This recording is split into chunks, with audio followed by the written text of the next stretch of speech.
C'est le fait médiatique mondial de ces derniers jours. 2 discours de Donald Trump interrompus, coupés par une puis par plusieurs chaînes de télévision américaines pendant les soirées électorales. Trop de mensonges, expliquait-elle, du jamais vu pour l'élection présidentielle la plus suivie au monde. Et celle-ci l'était particulièrement. Des milliers de journalistes américains et étrangers l'ont couverte, qu'ils soient sur le terrain ou dans leur studio. C'était le cas notamment des journalistes français, ceux des chaînes info, qui ont enchaîné les éditions spéciales. L'Amérique est-elle sur le point de changer de président? Joe Biden peut-il déloger Donald Trump de cette Maison-Blanche que vous voyez juste derrière moi? Toute la nuit, donc, nous égrenons les résultats qui tombent doucement et Adeline, c'est au-delà du suspense que l'on pouvait imaginer. L'épilogue peut-être ce soir, dans les minutes et dans les heures qui viennent, vous le vivrez peut-être depuis ce plateau ici à Washington. La guerre des comptes aura-t-elle lieu? Joe Biden demande à ce que chaque vote soit compté et pour cause. Il se rapproche du nombre magique des 270 grands électeurs. Nous allons suivre tout ça, vous donner toutes les informations. La principale, c'est donc que Joe Biden est élu. Nous allons prendre la direction de Washington. Maxime Switek est sur place. Bonsoir Maxime. Vous avez fait 4 soirées spéciales. Voilà la 5e qui se dessine. Et voilà la belle et la rebelote. Les coulisses des éditions spéciales présidentielles américaines, c'est dans Culture Média ce matin. Bonjour Julien Arnaud. Bonjour Philippe. On vient de vous entendre dans ce medley, vous venez de rentrer de Paris. C'est vous qui étiez à Washington avec Pascal de la Tour du Pin pour animer les soirées électorales de TF1 et de LCI. Avec vous Patricia Loison, bonjour. Bonjour Philippe. Vous êtes resté à Paris, vous étiez sur l'antenne de France 2 et de France Info, la chaîne, le canal 27, pour présenter une partie de la nuit électorale américaine. Combien d'heures d'antenne en tout sur ce sujet spécifique?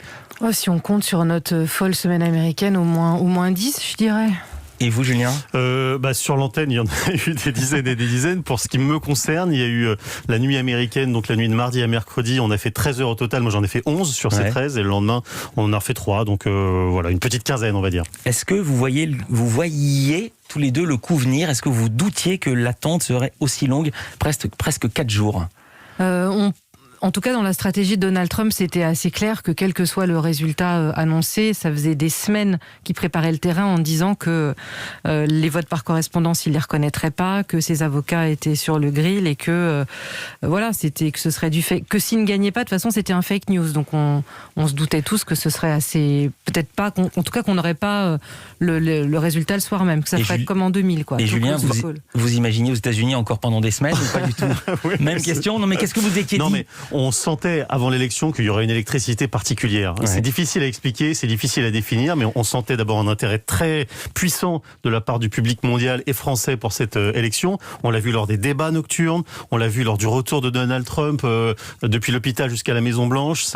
Les gens ont été ils ont beaucoup regardé la télévision à ce moment-là pour voir ce qui se passait, et on a senti l'électricité monter, et on s'est dit qu'il y avait un feuilleton électoral qui allait commencer, dont on connaissait le début, mais dont on connaîtrait pas l'issue, et ça a été le cas, et ça a été absolument fantastique à vivre de l'intérieur, c'était absolument génial.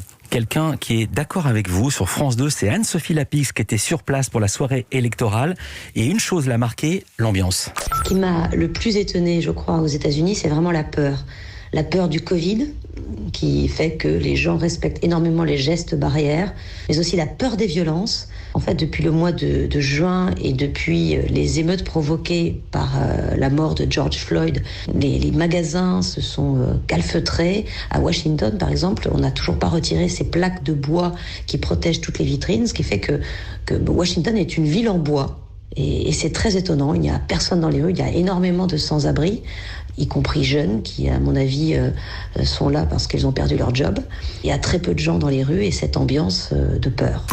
Julien Arnaud, je voyais opiner du chef, vous l'avez ressenti pareillement? Alors oui, c'est vrai que quand on est arrivé, on était dans une ambiance de torpeur. C'était très étrange, les rues étaient désertes, vous dites qu'il y avait des dizaines de caméras, et en fait non, il y avait personne dans les rues. On était à peu près les seules équipes à se croiser dans les rues de Washington. C'était désert pour une raison simple qui était que Washington, c'est une ville où il y a beaucoup de fonctionnaires, il y a beaucoup d'institutions internationales, et ces institutions, elles sont fermées depuis des mois. C'est du télétravail, et ça va continuer encore pendant des mois, donc les rues étaient désertes à cause de ça, et on sentait effectivement cette angoisse des émeutes. Et en fait, petit à petit, quand l'élection a eu lieu, on s'est rendu compte que c'est pas ce qui allait se passer, qu'il y avait une énergie un peu positive qui était en train de prendre le pas sur cette énergie très très négative qu'on avait ressentie en arrivant. Et cette transformation un petit peu magique, ça a été l'une des excitations fortes qu'on a ressenties, positives évidemment, lors de cette élection. Parce qu'on a vu que ça n'a pas dérapé. En même temps, si j'ai bien lu, Washington vote démocrate à 90%. Oui, c'est ça. Mais enfin, ça n'empêche pas le risque d'émeutes, ça n'empêche pas la peur, comme on vient de l'entendre. Et c'est vrai que ces boutiques calfeutrées, c'était absolument partout. On voyait tout le temps des ouvriers en train de remettre davantage, et même autour de la Maison Blanche, quand on est arrivé, le premier jour on allait voir la Maison Blanche, il y avait déjà une première barrière. Le lendemain, ils étaient en train d'en construire une deuxième pour éloigner encore plus les gens. Donc c'est dans cette ambiance-là qu'on est arrivé, que les gens travaillaient là-bas. Bien sûr, c'est les barrières qui protègent les barrières. Patricia, est-ce que vous aviez l'impression de manquer quelque chose? Est-ce que c'est frustrant d'entendre ces récits de correspondants sur place, de manquer quelque chose en restant à Paris? Alors c'est ce que je disais à Julien, moi j'en ai fait 3 quand même élections américaines. J'ai eu la chance de faire le Too Close to Call de 2000 entre Gore et Bush, et j'y étais resté Rappelez, le Too Close to Call, c'est quand on recomptait les bulletins à la main. C'est trop Too Close to Call, c'est-à-dire trop juste pour appeler le président. Quand on a fait, they call the president, ils appellent le président et le président élu, ce qu'ils ont fait le CNN les premiers cette semaine. Mais après, c'est pas une question individuelle, là c'était un choix de chaîne. Donc Anne-Sophie était sur place et Laurent Guimier, le directeur de l'info, et je pense également la direction de France Info, ont fait le pari cette année de jouer la complémentarité entre le 20h et le premium, comme on dit, même si j'aime pas forcément ce terme, le premium et la rédaction de France Info. Anne-Sophie était notre figure de proue, elle était là-bas toute la semaine, tout comme Julien, et nous le choix, en tout cas pour le soir même, c'était de faire la nuit américaine d'abord sur France 2 et ensuite France Info, France 2, et moi j'étais absolument fière et honorée d'avoir cette double antenne à partir de 23h30 mardi. Vous restez avec nous, on a encore plein de questions à vous poser, des extraits à vous passer. On est avec Julien Arnaud et Patricia Loison. Culture Média continue. On revient sur cette folle semaine d'élections américaines. Patricia Loison, vous teniez l'antenne le soir sur France Info et sur France 2, France Info, le canal 27. Julien Arnaud, vous étiez en duplex de Washington. Vous êtes rentré, Julien Arnaud, des États-Unis vendredi. BFM TV a laissé son présentateur vedette, Maxime Switek, sur place jusqu'à samedi, jusqu'à l'annonce du résultat final. Pourquoi être rentré avant? Parce que vous aviez du boulot, ou pour dire les choses, pour des raisons économiques, parce que ça coûte cher de laisser des équipes sur place. Oui, enfin non, c'est ni l'un ni l'autre en fait. Il se trouve que nous, on a délocalisé tout un plateau, un studio qu'on a fabriqué ex nihilo là-bas sur place. On est parti avec 25 caisses de matériel et avec une équipe d'une dizaine de personnes. Je vous interromps, BFM aussi au début, et ensuite ils ont cassé le plateau, mais ils ont laissé Maxime Switek sur place. Alors, pourquoi pas vous? Ils avaient, pour être très très concret, eux, ils ont pas délocalisé un plateau. Ils ont loué un plateau là-bas, ce qui était leur choix à eux. Nous, on avait un autre choix qui était un peu plus lourd, ce qui nous permettait, si vous voulez, d'avoir plus de souplesse, parce que du coup, on a pu être en direct sur toute la nuit de 21h à 10h du matin sans aucune contrainte. Enfin, on était notre propre contrainte puisqu'on avait notre propre studio. Mais en revanche, le handicap de ça, c'est que c'est vrai que c'était un petit peu plus lourd, et à partir du moment où il fallait le démonter, où il fallait repartir, enfin, toute l'équipe devait repartir, quoi. Voilà, c'était. Mais c'est pas frustrant de devoir partir alors qu'on n'annonce pas le résultat? Évidemment que c'était frustrant. Ah, voilà, je comprenais que vous tourniez autour du pot et que vous ne vouliez pas le dire. Non, mais bien sûr, quand on était à l'aéroport de Washington et qu'on voyait que ça continuait, on avait des picotements dans le ventre. On avait envie de se dire, on a envie d'y être jusqu'au dénouement. Cela dit, le dénouement, on savait pas exactement trop quand il allait arriver. Donc bon, mais oui, bien sûr qu'il y avait une frustration. BFM TV n'a quasiment parlé que de l'élection américaine cette semaine. Je caricature, mais à peine. Faut dire qu'il y avait de la matière. C'était un vrai feuilleton. Les autres chaînes d'infos, dont les vôtres, LCI et France Info, ont parlé d'autres sujets, du Covid, bien plus que BFM. Et là encore, même question. Est-ce que c'était un choix éditorial ou un choix financier? Parce que ça coûte cher les équipes sur place, Patricia Loison. Alors moi, je dirais pas comme vous. Je trouve qu'on a ce qu'on disait avec Julien en attendant d'entrer dans votre studio. On a quand même, je pense que 80% sur le fond de notre couverture cette semaine était élection américaine. Ça nous a porté, on a des chiffres de fou.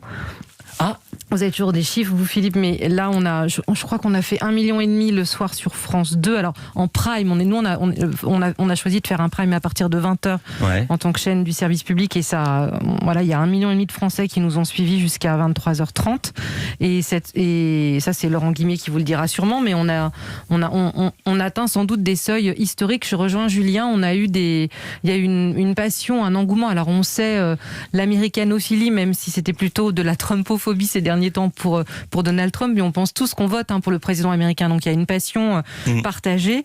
Donc nous on a été vraiment très portés par cette vague américaine. Et je finis juste, Philippe, on a eu la chance mardi soir de le faire avec toutes les télés francophones, la RTBF, la Suisse, TV5 Monde et France 24, et c'était une aventure, même si elle était à Paris, qui était dingue, parce qu'on a eu notre antenne retransmise sur 3 autres télés européennes en même temps. Julien Arnaud, pareillement, les chiffres ont été très bons sur LCI? Les chiffres ont été très bons. Il y a sur l'ensemble de la nuit, donc les 13 heures de direct qu'on a fait, de 21h à 10h du matin, il y a à peu près 5 millions de gens qui, à un moment ou à un autre, sont passés pour voir, pour la nuit, c'est des scores, c'est vrai qui n'existent pas pour Bien nous. sûr. Voilà. Il y avait des centaines de milliers de personnes qui étaient là en pleine nuit pour venir nous voir. Donc il y avait une très très grosse appétence, une très très grosse envie. En plus, c'était une antenne qui était à la fois sur TF1 et sur LCI, ce qui était une synergie très très forte entre les différentes antennes. Et du coup, il y a eu plus de 2 millions de personnes sur TF1 et pratiquement pareil aussi sur LCI. Et en même temps, pardon de parler à un absent d'ici, mais BFM TV a été, elle, la première chaîne de France chaque matin, 4 jours de suite, de mercredi à jeudi, ce qui paraît quand même assez invraisemblable. Les éditions spéciales ont duré des heures, des jours, avec les mêmes journalistes, les mêmes envoyés spéciaux, souvent sollicités. Chez certains, la fatigue s'installe, on le comprend, c'est valable pour tout le monde. On a eu droit à quelle petite phrase d'anthologie? Je sens le petit blurf qui va arriver. Ouais, comme celle-ci, c'était Thomas Misraki, vendredi soir sur BFM TV. Tout cela sera terminé quand ce sera terminé et pas avant. Et puis il y a tous les recours judiciaires qui pourraient nous amener jusqu'au début du mois de janvier, même si ce n'est jamais arrivé avant. On l'a vu ces 4 dernières années aux États-Unis. Ce n'est pas parce que quelque chose n'est jamais arrivé que ça ne peut pas arriver. Oui, vous en faites des phrases, Thomas. Voilà, tout cela sera terminé Le petit tacle. quand ce sera terminé. Et Aurélie Casse le reprend avec le sourire. Ça vous est arrivé aussi, Julien? Vous en avez fait des comme ça ou pas? Oui. On n'en a pas, je vais pas vous mentir, on n'en a pas ni sur l'un ni sur l'autre. Non, mais sans doute, sur les 13 heures, il y a peut-être un moment où on cherche. Vous voyez, il y a une feuille à droite, à gauche, on ne sait pas trop où est l'envoyé spécial, mais cela dit, ça me donne l'occasion de féliciter les équipes américaines et les équipes qu'on a envoyées là-bas, parce que nous, on a fait 13 heures, mais eux, ils ont fait 5 jours, 5 nuits, non-stop. Catherine Gentil de Cancode, Axel Monnier, enfin bon, bref, tous ceux qui étaient mobilisés, qu'on voit encore là, je peux vous garantir qu'ils n'ont pas compté leurs heures. Ouais. Si vous avez regardé un peu, vous avez dit, mais quand est-ce qu'ils dorment? C'est pas possible. Ouais. Et ben, en fait, ils dormaient pas. Ou une heure par-ci par-là, c'est vraiment comme ça que les équipes ont vécu. Et en même temps, dans notre métier, il y a une telle adrénaline, on est tellement porté par le moment, par l'instant, qu'on n'a pas du tout envie d'aller se coucher. Et croyez-moi, si on disait, vas-y, va dormir 2-3 heures, mais vous êtes dingue ou quoi? Bien sûr que je m'endormirai jamais. Donc, j'aime autant être devant la caméra avec le micro. Impossible de parler de ces soirées électorales sans parler de ce qui s'est passé sur une chaîne américaine le soir de l'élection. Il est près de 2h30 du matin à Washington. Donald Trump, le président, prend la parole pour la première. Nous étions prêts à célébrer notre victoire et puis nous avons vu les résultats changer. Pour la première fois, il parle. Il évoque des fraudes. Il affirme avoir remporté tous les États clés ou presque, ce qui était faux. Et après 6 minutes et demie de discours, NBC décide d'interrompre sa diffusion. On a gagné ces États et tout à coup, qu'est-ce qui arrive à cette élection? C'est fini. On a toutes ces annonces. Qu'est-ce qui s'est passé? Et ils disent... Parce que vous savez ce qui s'est passé. Ils savaient qu'ils ne pourraient pas gagner. Donc ils ont dit, allons devant un tribunal. Est-ce que je l'avais pas prédit? Est-ce que je l'avais pas dit? Je l'ai dit depuis le jour où j'ai entendu qu'ils allaient envoyer des dizaines de millions de bulletins de vote. Nous écoutons le président parler en direct, mais nous sommes obligés d'intervenir parce que plusieurs de ses déclarations, honnêtement, ne sont pas vraies. 2 jours plus tard, jeudi, nouveau discours de Trump et nouvelle interruption. Cette fois-ci, plusieurs chaînes l'interrompent. Qu'en avez-vous pensé, Patricia Loison? Est-ce que c'est le rôle d'un média de faire ceci, de censurer la parole présidentielle? Alors, même Fox News lui a coupé la parole. Je ne saurais pas répondre à cette question. Mais moi, mon ressenti, c'est que enfin, on sentait que le trend bougeait. Et que du coup, c'est la tendance. Pardon, que la tendance bougeait. On s'est américanisé depuis une semaine. Et que du coup, elle se permettait de faire ça. Je pense qu'en mandature normale, elle l'aurait peut-être pas fait. Je rapporte ça à une chaîne française. Est-ce que ça serait possible? Est-ce que vous pourriez entendre un discours d'un homme politique et lui couper la chic? Pas d'un homme politique, le président en exercice, entendre que trop de mensonges surviennent et lui couper la chic sur LCI, sur France Télé ou ailleurs? Moi, je pense pas. C'est vrai qu'avec notre regard français, ça paraissait un petit peu. C'est quand même le président des États-Unis, quoi. Il a été élu, il est encore président jusqu'au 20 janvier. Donc, sur le principe, ça. Enfin, d'ailleurs, nous, on l'a diffusé, ce discours que vous venez de passer, où il est arrivé à 2h30 du matin. On l'a diffusé parce que c'était très important. On attendait sa parole. Et c'est vrai qu'on avait du mal à comprendre un petit peu ce qu'il disait. Il parlait de fraude, il n'y avait pas de preuves. Et du coup, on a écouté jusqu'au bout. Et surtout, ensuite, on a essayé de l'expliquer. Je pense que c'est ça notre travail, c'est ça notre rôle. On a essayé de revenir sur les différentes phrases qu'il avait prononcées, dire pourquoi c'était faux, dire pourquoi il était sans doute en train de vriller un petit peu. On a préféré, nous, cette démarche-là, de l'écouter et ensuite de l'expliquer plutôt que de lui couper la chic. Ouais, pour moi, c'est de l'inédit. Une fois, sauf erreur de ma part, c'est arrivé une fois en France, dans C'est à vous, en mars 2019, en direct. Anne-Elisabeth Lemoine avait mis fin à l'entretien avec Nicolas Dupont-Aignan. La seule différence, c'est que Nicolas Dupont-Aignan était sur le plateau. Elle a dit, je peux pas vous laisser dire dire ça, et elle avait laissé partir. Quel enseignement va-t-on tirer du point de vue des médias de cette élection? Patricia Loison, vous avez le mot de la fin. Oh là là. Julien Arnaud. Non, mais que les États-Unis à chaque fois on dit encore une élection américaine, et en fait ce que disait Julien tout à l'heure, c'est passionnant. C'est quand même le président du monde, quoi qu'on en dise. C'est pour ça qu'on l'a tous suivi. Il y a une différence, Julien, je vous en parle parce que vous êtes sur LCI, qui est une chaîne privée et une chaîne d'information.